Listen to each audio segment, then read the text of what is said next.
Just to refresh your memory, here's the story up to this point. If Monson thought orientation was bad, it's a cakewalk compared to the morning of the first day of school.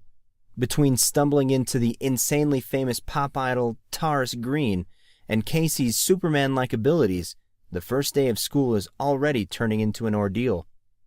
The three boys now head out of the GM to finalize their class schedules. Hopefully, the morning's events are the only crazy things that happen today, but who knows what drama will unfold next.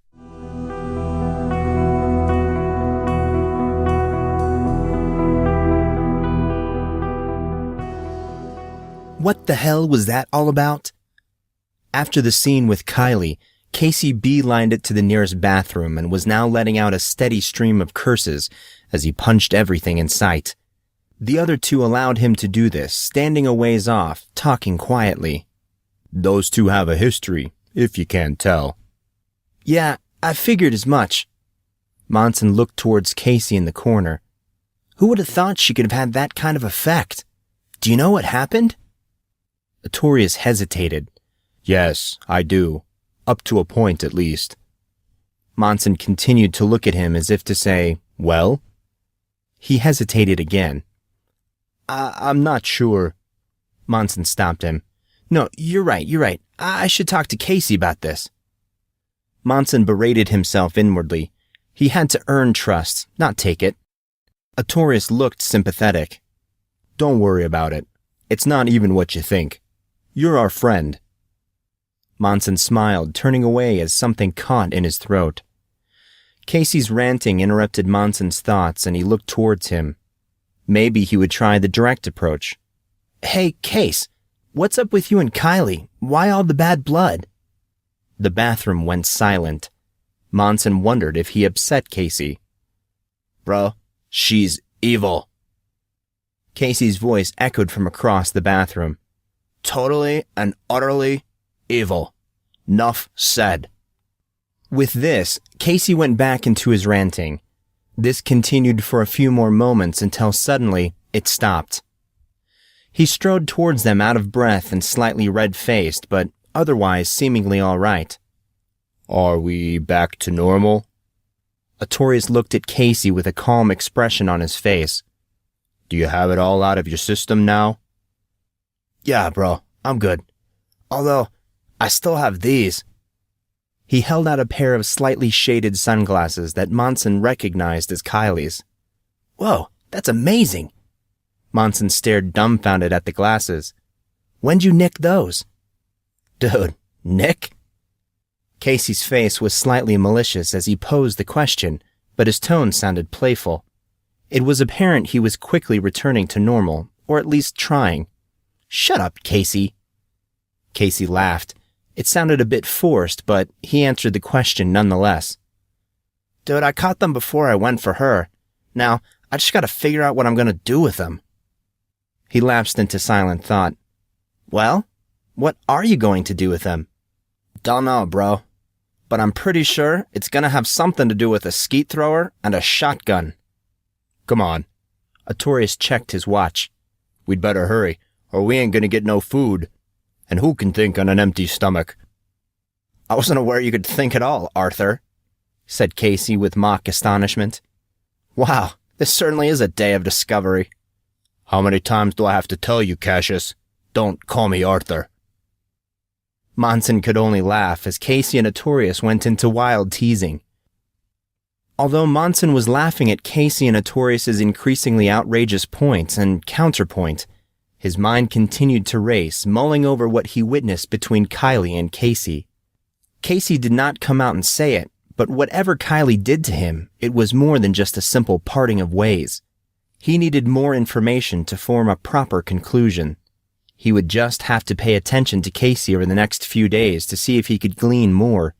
With that thought, his attention shifted fully to Casey and Artorius.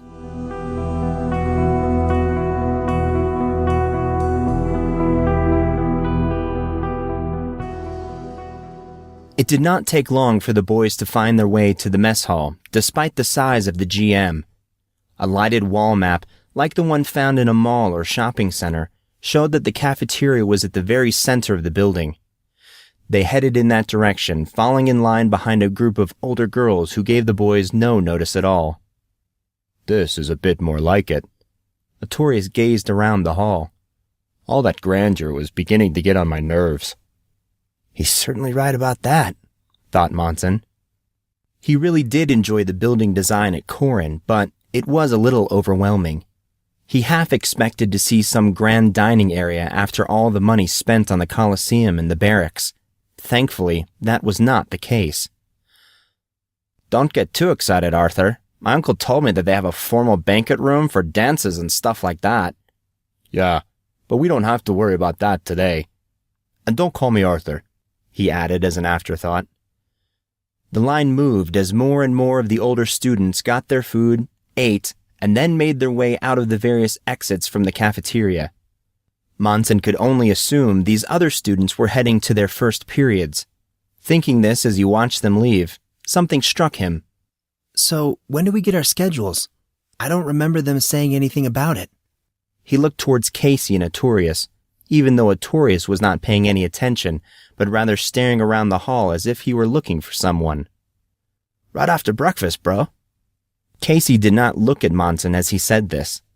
He noticed that he was still playing with the slightly shaded sunglasses. "Dude, it was like Mr. Gatt said. All the freshmen will hang out here and then we'll choose our optional courses and be on our way." Their conversation abruptly stopped as they retrieved trays and started helping themselves to food. The food seemed normal enough, but hearty and expertly cooked.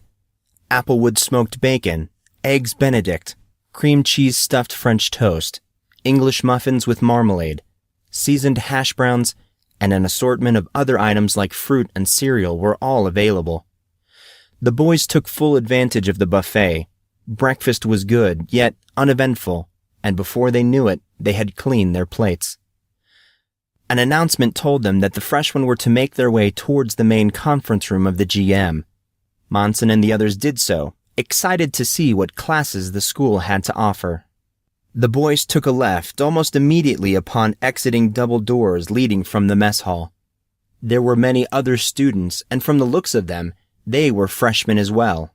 They followed the other freshmen along corridors and hallways until they reached a second set of doors, decorated with two highly detailed griffins. Monson examined them and felt they were a little on the tacky side. He noticed a young man in a wheelchair having problems opening the doors. Apparently, Collin missed the memo on disabled person-friendly entrances and exits. Monson, seeing this, ran forward and pulled him back. With his hands still on the handlebars, he leaned around so the boy could see him. "Hey, let me help you." "I don't need any help," snapped the boy angrily. He looked around at the crowd. "I can do it myself." "Whoa, touchy," thought Monson, taking his hands off the boy's chair. "Do you mind if we go first, then? We don't want to be late." "Whatever." Monson grabbed the door, propped it so it would stay open, and gave the boy in the wheelchair a little nod as he continued into the auditorium. The Gates Auditorium did not quite emanate the same level of haughty superiority as the Caesar-like Colosseum, but it was close. Rumor had it that Bill Gates was a former student of Collin and donated the money for the auditorium, though Molly could never find anything to confirm that. The large room had the same basic layout of the Colosseum, if on a much smaller scale. There were some noticeable differences. In place of the raised platform in the center of the auditorium were 3 large tables with some makeshift cubicles off to the left. Above the cubicles was a large sign that read, "Start Here," with a huge arrow pointing to a line of tape marked on the floor. There was already a fairly long line forming up the length of the aisle and leading down to the cubicles. Monson could see students talking to what he assumed were Collins' staff of some sort. Casey gestured to the rapidly growing line of people. "Here's as good a place as any." An older student who appeared to be directing the freshman traffic stopped them. The boy pointed at Monson. "Your friends can continue on down there, but you need to step over to the side." His words felt tainted, as if he were trying to hold back how he really felt about the school, Monson, and just about everything else. "Why?" Monson was surprised at the tone in the boy's voice. All members of the Legion meet with Coach Abel before they finalize their schedule. Monson could tell that he was trying to conceal a sneer. The boy obviously did not care for him. Thank you very much. You've been very forthcoming and truly helpful. He gave the older boy a small, cocky wink and stepped aside as directed, overemphasizing his actions. Casey, who was standing right next to Monson, watched the whole exchange with amusement. He snickered openly at Monson's actions. The older boy noticed this and flashed him an angry look in response. Casey gave him a cheesy grin. Artorius, hanging back to talk to a couple of girls, had not been aware of the exchange. Something must have caught his attention, however, as he was now hurrying towards them, apprehension on his face. Hey, what's all that about? I don't know. Something has this guy's shorts in a twist. Monson did not like that boy. He did not care if the boy was older, cooler, better looking, or whatever. People who acted as if they were better than others really bugged him. That doesn't mean you have to rise to him. I think that depends. The sound of his own last name caught his attention effectively, cutting him off. Grey! Monson heard a husky, slightly hoarse voice. You're up! A small man at the last cubicle was standing halfway out looking at Monson. He beckoned him towards the cubicles. A bit smaller than Monson, he had an emaciated, slightly feverish look to him. His balding head held remnants of mousy brown hair and a wicked scar on the top. His voice seemed to counteract his appearance. When he spoke, he did not sound weak at all. His voice was sharp and clear, with a definite air of command. Grey, don't just stand there. Move it. This shouldn't take that long. Monson moved slowly towards one of the two chairs now visible within the cubicle. He sat down and waited for the man to speak. The man sat down opposite of him, his legs cramped behind the too small space. He pulled out a yellow folder from a file cabinet in the corner of the cubicle. After closing the drawer of the cabinet, he took up the yellow file and started to flip through it lazily. It was some time before he spoke. So, as a member of the Legion, it's mandatory to take some type of physical education class. His eyes never left the paper. Most athletes use their 6th period for this, though. You can choose another if you want. No, that's fine. I do, however, want to know if I have to be a part of this Legion that everyone keeps talking about, or is it something that I can just forego? Then, in an even quieter voice, I've never been much into sports. Of course you'll have to be a part of it. Why, I remember when I was your age, I was ecstatic to be an honorary part of this team. The man looked infuriated. It's part of your scholarship. People are expecting to see you there. Looking forward to it. He tried to keep his voice down. So, what exactly do I have to do? Nothing really. The man sounded as if he was working very hard to control the tone in his voice. The Diamond will pretty much take care of us. Best quarterback we had in years. I designed our entire offense around him. The running backs as well. Monson's mind started to wander as the man's voice washed over him, talking about how amazing the Legion is and what an honor it was to be a part of it. He was only half listening when it happened. He felt a twinge shoot through his body, almost like a shiver. It coursed through him, acutely seizing what little attention Monson was giving to Coach Abel. In that moment, he felt sharper, as if his senses were extra aware, extra keen. He gave a start as he was startled back to full awareness. What now? Thought Monson as he placed his hand on his upper chest. He felt the thin chain under his school uniform, the chain that Molly gave him, which held the silver gem that belonged to his grandfather. His chest felt hot, like it was on fire. Grey! Monson heard the man's voice as though it was a great distance away. You even listening?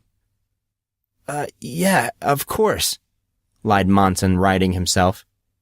Then we're agreed? Sure, why not? Monson was really wishing he knew what he was agreeing to. Knowing his luck, he was going to end up goat herding in the Sahara. Excellent. Now, there's just one matter of your 5th period. I would suggest a conditioning course as most of the... Actually, I already know what class I want for my 5th period. Really? The man looked slightly annoyed at the interruption. And what might that be? His tone made it obvious that he was not used to students voicing their opinion when making their schedule. Monson realized the coach was used to dealing with people that cared about football, and he certainly did not. Well, Monson tried to keep his tone pleasant. I heard Professor Gatt has an analytical history course. I'd like to take that. He already said it would be okay. The balding, mousy-haired man cocked his head in a very curious gesture, which Monson took as a "you gotta be kidding me" look. Monson did not care. After all, he won his scholarship from history. He might as well stay with that, as it would probably be an easy A. He also found that ignoring this man's advice was proving entertaining and satisfying in itself. It should be said. Coach Abel eyed Monson for a reaction. You understand it'll be very hard for you to get any playing time, being a freshman and all. We've never had a freshman on the Legion, or a freshman Hornveer for that matter. If you want to get in at all this season, you should really take 5th period conditioning. He said it as if it cost him a great deal.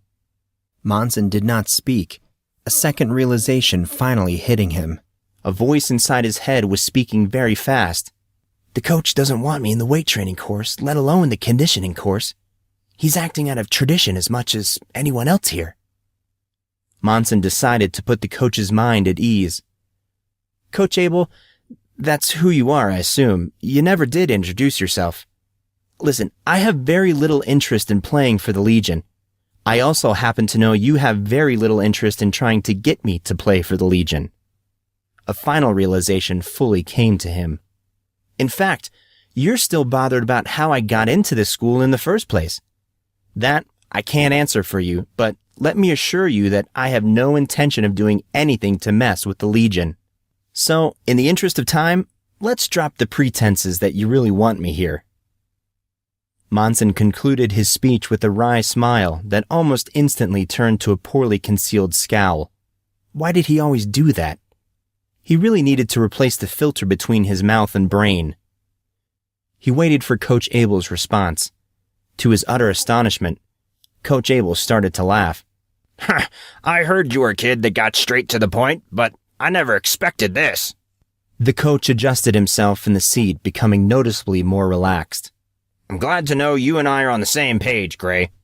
It's good to know that even though you aren't an athlete, at least you got a good brain in that head of yours. Thanks, I think. Coach Abel started speaking as if he suddenly remembered something. Now, it's going to be important that you still show up. We have to find something on this team for you to do as well. He put his hands together and started to rub them slightly, apparently thinking. We'll figure something out that'll work for both of us. Coach Abel? Monson's voice was quiet, reflecting his confusion.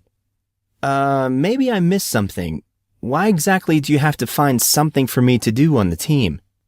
Coach Abel narrowed his eyes and looked at Monson suspiciously, scanning his face, looking for something. Unsure of what to do, Monson sat there and waited for him to answer. Gray, when you won this scholarship, did you read any of the information that was sent your way? Why did people keep asking him that? Of course I did. But it's not like I went through it with a fine-tooth comb. Almost as an afterthought, he added, Besides, I was slightly sidetracked. That was not exactly true, but he really did not want to go into it with this man. Unbelievable as it was, Coach Abel had enough tact not to inquire further. He just stared at Monson for a moment. His gaze softened. Your scholarship is one of the most highly publicized, he struggled to find the word, things out there. First game of the year, people aren't going to come just because of our kicking defense or unstoppable halfbacks and our amazing quarterback. They'll come because of you. You're the first freshman in history to win the Hornveer All-Inclusive Scholarship, and there's almost nothing known about you. He stopped at that and started to rub his hands together again, like they were cold and he was trying to warm them up. He looked like he was debating within himself. In other words, we need you to at least suit up or the school will receive more bad publicity. Now, isn't that interesting? Monson thought. He spaced out for a moment, looking thoughtful. For some reason, his actions seemed to make Coach Abel very nervous. So what you're saying is that you need me, and you want me to do you a favor. Gray, what is it you're concocting in that little head of yours? Oh, sorry. Monson had a sudden stroke of genius. Coach Abel, I think you and I are in a place to help each other. Do you have a minute?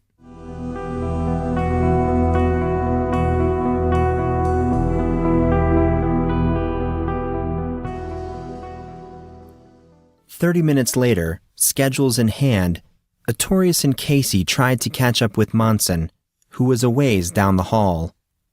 So your session with Coach Abel started out pretty rocky, huh? Monson answered with a self-satisfied smile. Yeah, it did. How'd you know? I was listening to the first half of your conversation, but had to leave partway through. I saw him afterwards, man. He had a huge smile on his face. Things obviously turned for the better. What'd you do, give him a lap dance? Casey, you're so witty and cantankerous, I can hardly stand it. Monson paused as he did his best to sound calm. It was very difficult to restrain his excitement. It was okay. He just wanted to know what I was planning on doing with this unique position of mine. Artorius finally fell into step beside the two. What are you planning on doing? Are you even going to play for the Legion? No. Well, then why are you in such a good mood? I mean, he basically told you that not only were you unwelcome to Collin as Hornveer, but that you could single-handedly destroy the Legion as we know it. Why are you so calm? Well, that's simple enough to explain. There was a moment of silence as the boys continued to quicken their pace, trying to make it to their first class. Artorius suddenly stopped directly in front of Monson. Well, are you going to tell us what happened or not? Oh, you wanted to know what we talked about? A huge smile stretched the length of his face. Okay, I told Coach Abel that I wouldn't try and claim my position on the team and would do my little PR dance if he would give you two a private tryout. So, you two goofballs better not screw this up or I'm going to have to kick you both in the teeth. With that, Monson strolled past his two new friends, their looks of shock and amazement chiseled into place. When they finally snapped out of their reverie, Monson was halfway down the hall. Casey and Artorius moved as fast as they could without actually running.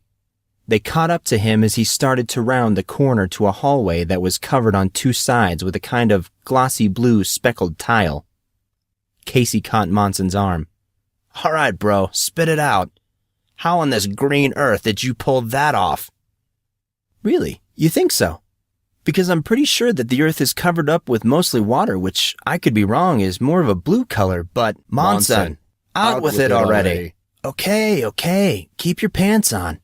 It really wasn't that hard. He wanted me to do my public relations thing, and I told him that I wanted something in return. That was the arrangement we came to. You guys get a special tryout, and I do what he asks. Simple. That was ballsy, bro. Do you know what that man could do to you? Give me the same ridiculous haircut? Dude, stop joking around. Do you realize how serious this is? No, actually I don't. You guys seriously need to relax. Do you really want to know how I was able to pull that off? They both nodded. It's because I don't care. There's nothing that he can do to me that would make any difference. I'm here on an academic scholarship, not sports. Mind you, I got out of the hospital like a few weeks ago, so even if I wanted to, I couldn't play. If they want me to do them favors, then they're going to do it my way. Your way? Seriously, what does that mean? What are you actually going to do? What am I going to do? Monson laughed. That's easy. I'm going to go to practice and watch you guys do your thing, drink some sports drinks, and flirt with the trainer girls. In return, you guys get the chance to run with the big boys. I hope you don't disappoint me. Both Casey and Artorius continued to look at him, dumbfounded and completely astonished at his actions. They probably thought he was borderline crazy.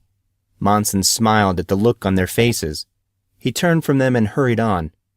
Well, Arthur, it looks like something good has finally come from your stupidity. He struggled to catch up with Monson. If you hadn't mistaken Grey for me, we might have never met him. Artorius nodded in agreement. Yeah, we were pretty lucky on that one. Monson glanced over his shoulder. I'd say fortunate. Though you must have really been out of it, Arthur. How on earth did you mistake me for Casey? We look nothing alike. Artorius just shrugged. Who knows? I really wasn't feeling myself yesterday.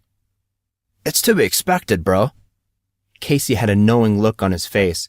You were probably just nervous, dude. I didn't sleep at all the entire week leading up to orientation. My uncle was almost unbearable. I almost stabbed myself in the ears just so I wouldn't have to listen to the dude. Ditto. Monson said it, though it was not entirely true. I suppose you're right. Artorius still looked unsure but satisfied. He started shifting his gaze from side to side, a hint of concerned contemplation making its way onto his face. I don't think this is right, guys. Are you sure this is the correct corridor? Dude, has to be. Casey pulled out a small map of the GM. It just has to be, man. You see, we started here. Monson let his attention slip as Casey and Artorius tried to figure out where they were. He allowed himself a selfish moment, not being able to help feeling pleased with himself. He found that his battle with Coach Abel had left him with an untouchable feeling, like no matter what he did, he would come out victorious. He knew that it was not a huge victory, that Coach Abel was probably on the better end of their little deal. However, his successes in the past couple of months were rare. He needed this. Besides, it's not very often you have the opportunity to almost totally disregard a teacher's power trip and turn it to your favor. It also seemed like he earned Casey and Artorius' undying loyalty and respect, which was also a good thing. That feeling of triumph in tow, the three boys continued to make their way towards their first class, Casey and Artorius finally figuring out the correct route. It was terribly confusing. Just the sheer size of the GM with its maze-like corridors was enough to make even the older students lose their way occasionally, let alone newbies like them. After another 10 minutes of searching, the boys finally thought they would ask someone. A large group of older boys was lounging around one of the large circular tables next to the entrance of one of the many gymnasiums in the GM. They seemed not to be doing anything in particular. Monson wondered for a second if they were skipping class. He thought it would be better not to ask. He counted 4 of them. A set of twin brothers, who looked like they may have come from India, stood leaning against the wall. A large round-faced boy who had more chins than he did hands sat in the table eating copious amounts of some sort of food. Lastly, a weedy-looking boy who would not be out of place in a police lineup sat on a table in a sort of reclined position. This last one's attention was shifting, like he was waiting for some sort of meeting and not simply skipping class. Well, look what we have here. The weedy-looking boy glared at the younger ones. Fresh meat. Freshmen. He laughed at his own joke, though no one else did, including his friends. Wow, where'd you get that joke? 1985? Come on, you couldn't have come up with anything better than that? The boy's eyes constricted as he grinned. Monson just returned the look and tried to keep his face passive, silently scolding himself for his forked tongue. Suddenly, it was as if the group of older boys seemed to multiply out of nowhere. Were they hiding, waiting for just such an opportunity? Or had they always been there the whole time? Molly's words, spoke to him not even a few days ago, came sharply back to his mind. They have had some problems with hazing, so when you get there, make sure you do not give the older boys a reason to give you a hard time. Oh, how he wished he had listened. Curse his wretched tongue. The crowd of older boys moved in around Monson and his 2 friends, as the same weedy-looking boy again started to speak, except now he was no longer laughing and no longer smiling. Hey, freshman, don't you know you're not allowed down this hall? Oh, sorry, bro. Casey sounded polite and contrite, as if he wanted only to rectify a misunderstanding. Actually, he sounded a little too contrite. Dude, we didn't realize that this was your hallway. I don't like the sound of your tone. You should be a little more respectful when... Well, you shouldn't like my tone. Casey's voice was equally polite. It's called sarcasm, bro. Look it up. It's a good one to know. You have quite the mouth on you, freshman. The weedy-looking boy glared at Casey. I think we may have to teach you some manners. That simple comment was just enough to cause a dramatic change in the atmosphere surrounding the encounter. The older boy's anger seemed to reach a boiling point. Whoa, this could get really ugly really quick, Monson thought. Not good. Monson took a step back, trying to make some space between himself and the senior boys. They, however, were not going to give up that easily. As Monson took a step back, they merely took a step forward. The situation was volatile at best. One wrong move here could turn it. Monson was not particularly scared of a fight. After the horrors of his dreams, the threats of a bunch of rich kids pretending to be thugs did not mean much to him. The three boys were, however, outnumbered, and it probably was not the best idea to get into a fight on the first day of school. Furthermore, guessing from his experience the day before, Monson thought his two friends might do something crazy like pull out sticks and start beating people indiscriminately. Considering Casey's freakish strength, that could be bad. Trying to talk his way out of this was probably his best bet. They did not have anything against him personally, right?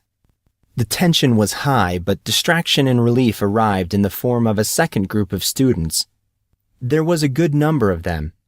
Many girls lined the hall, most of them wearing their uniform artfully, making it just a bit more revealing than the school code probably allowed. Directly behind them was an assortment of boys who could find work as bouncers at a bar or club if they ever were kicked out of school. Patches of younger and smaller boys who looked like lackeys of some sort teetered around, walking close enough to the group that people noticed, but far enough away that their presence was ignorable until needed. The group revolved around a tall boy who was basking in the admiration of foreign-looking twin girls who hung on each arm. Monson watched him for a minute as the crowd gave the boy their undivided attention. His brown hair was untidy, but strategically so, as if he had spent a great deal of time making it look so messy. He was wearing slightly shaded sunglasses, not unlike the ones Casey picked up from Kylie. His shirt was unbuttoned to just above mid-chest. While Monson could only assume that he was trying to look cool, he was not quite sure that he pulled it off. The new boy looked at the weedy-looking kid. Mahler, care to explain? What do you want, Derek? Mahler's eyes tightened. This doesn't concern you. You're in my hallway. Or did you forget who you were talking to? Excuse me. Monson cut across Mahler, who looked absolutely livid. I hate to interrupt this riveting display of manhood, but seeing as we have nothing to do with this, we're just going to be on our way. And who are you? Derek turned his attention to Monson with a barely concealed disdain. It went quiet suddenly. Very quiet considering the amount of people now in the narrow hallway. Monson gave Derek a polite smile. You know, it's rude to ask someone for their name without offering your own. The boy looked like he was going to laugh for a moment, as if Monson had done something raucously inappropriate. All he managed was a smile, which did not move to his eyes. They remained cold and calculating. You must be new, and judging by your appearance, a shipper to boot. He looked back at his followers as if they should join in the joke. So, allow me to inform you on the Roman custom of greetings. When someone of a higher status honors you by speaking first in greeting or interrogation, it's customary to answer with your name and occupation, thus showing the proper respect to your superior. Really? Are you suggesting that you have greater status than I do? Monson knew he was being vicious. It was obvious what the boy was implying, but he was not one to back down, not in a situation like this. I would have thought that was apparent. The boy gave another raptor-like smile. You know what they say, when in Rome. He left the idiom hanging. Monson looked thoughtfully at Derek. You know, that's funny. I've never heard of that custom. What period is it from? Derek's smile faded a bit, but he did not say anything immediately. Well, Oh, don't tell me that you're just spouting something you heard. Please don't say you don't even know where the custom came from or why they had it. It was from the early part of the Roman Republic. I would have AD or BC. AD. Derek's smirk was becoming outrageous. Oh, now you're just guessing. If you don't know, why not just say so? Why, you little... For your information, Monson cut across him a third time. The Roman Republic only existed in the BC. Julius Caesar overthrew it in the mid-part of the 2nd century. From that point on, it was an empire, which existed in the west in Rome until the 5th century, and in the east in Constantinople until the 14th. Just in case you didn't know. Oh, and there never was a custom of greeting in the Roman caste system. Most of the time, the senators and other important figures didn't even acknowledge the commoners, let alone actually speak to them. What you're spouting is probably some jumped-up school tradition created to make the upperclassmen happy or to help other special individuals like yourself feel important. And while we're on the subject, we aren't in Rome, so I hope you'll forgive me for not doing what the Romans do, seeing as you really don't know anyway. A silence so thick you could almost feel it settled on the crowd of students. Derek looked like someone backhanded him, while Mahler and his group of friends gazed on in shock.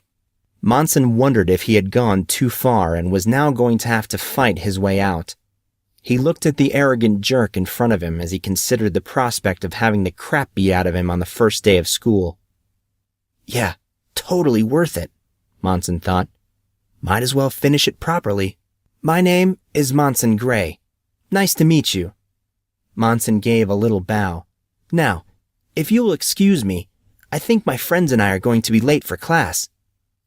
He started to move past Derek, but Derek slammed a hand against the wall in front of him, blocking his path. Grey, you say? As in, New Horum Vir. That's right. Derek bent down and looked at Monson right in the eye, appraising him. He looked incredibly angry for some reason, far angrier than before when Monson insulted him. Monson could not help but wonder why. It was like Monson insulted his mother or something. These seemed like the kind of people that would work themselves up over something like that. Derek especially, he seemed like the kind of guy only a mother could love. Maybe he had an Oedipus complex. Monson silently reminded himself that this was not the time to be making jokes. Derek leaned even closer, speaking softly. How did you do it? The whisper sounded deadly, venomous even. It surprised Monson. How did you steal what was supposed to be mine? I beg your pardon? Monson's eyes remained locked on Derek. Behind him, he could feel Casey and Artorius' tension as they edged closer to him, hopefully intending to pry the older boy off Monson should he attack. What do you think you're doing? Said a vaguely familiar voice. Yes, thought Monson in barely contained relief. Everyone, including Derek, who flushed bright red, apparently recognizing the voice, turned to see its owner. Monson did not have a clear view as the person was standing just on the other side of Derek's groupies, but he was sure that finally someone was going to come through for him, maybe a teacher or, better yet, a security guard. The groupies, however, were all taller than he was. He could not see who said it. A group of somewhat familiar upperclassmen girls was now standing sprawled across the hall spectating, discontentment on their faces.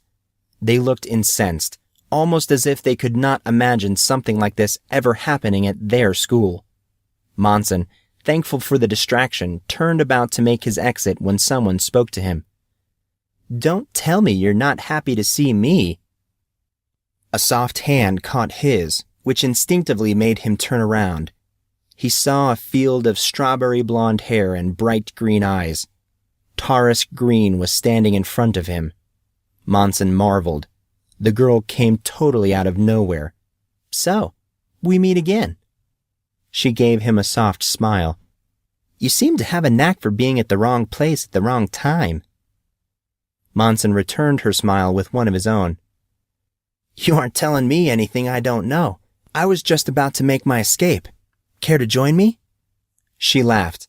This laugh sounded slightly different from her other laughs earlier that day. It was a nice sound. He could tell it was coming from deep within her. It sounded breathy, and he thought there was a touch of hiccup mixed into the giggling. "I think this time you are hitting on me, Mr. Grey." "Well, can you blame me? I hope you won't hold it against me." "I'm sorry to interrupt, but do you two know each other?" "For sure." Taurus still smiled at Monson, not turning to look at Derek, a fact not wasted on him. "Mr. Grey and I go way back." "Oh, yeah." Monson tried not to laugh. "Way back." Derek continued to eye them suspiciously. Before he could say anything else, Taurus opened her bag. "Oh, I have something for you." She pulled out a small box. "It's part of your reward. I don't know if you already have one, but the school provides this one so they can always get a hold of you." She handed the box to Monson. "Sorry I didn't give it to you earlier." Monson opened it. It was a bit embarrassing with everyone watching. "A cell phone? Why would I need one of these?" Taurus shrugged. "I'm just the student sentence messenger. I just do what I'm told." "You just do as you're told? I find that hard to believe." She stuck her tongue out at him playfully. Monson, absent-mindedly, pulled out the phone and turned it on. It was a very nice phone as far as cell phones go, thin, black, and slick. The phone even greeted him by name when he turned it on. The whole thing was touchscreen based, with what looked like dozens of different features. He played with it for a moment when something caught his eye. "Hey, I already have someone's number in here. Isn't this a new phone? Why would it have a number in it?" "Oh, don't worry about that." Taurus took a step closer to him. Behind her, Monson could see Derek's fists ball up as if he was going to punch someone. "I put my number in your phone. You know, in case you have any questions." The effect of this simple gesture was profound, more profound than anyone could have expected.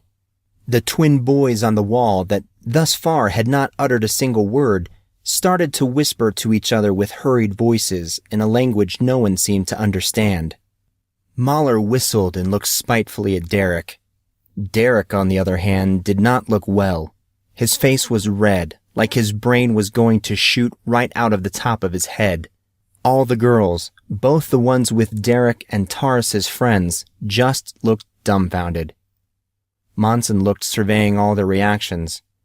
He suddenly had the feeling that everyone in the room wanted to hurt him, all for different reasons, though. It was not a pleasant experience. He raised the phone. "Thanks for this." He pressed the talk button and listened as Taurus's phone rang. She grabbed it and held it up so only Monson could see the name. "My Hero" scrolled across the screen. He gave her an inquiring look. She gave him an enigmatic smile. Then she turned and started walking the other way without saying another word, but not without looking over her shoulder, just like before. Derek, watching this exchange, gave Monson a look that plainly told him it was not wise to stick around with Taurus gone. Luckily, a warning bell rang, snapping the remaining students out of their shocked state. Most of them parted, going in different directions to their first period. Derek, however, stood like a statue watching Monson as he walked away. Monson, Artorius, and Casey walked in silence until they were sure they were out of earshot from any other students. Only then did their conversation finally start up again. "Dude, I think we just found the main antagonist."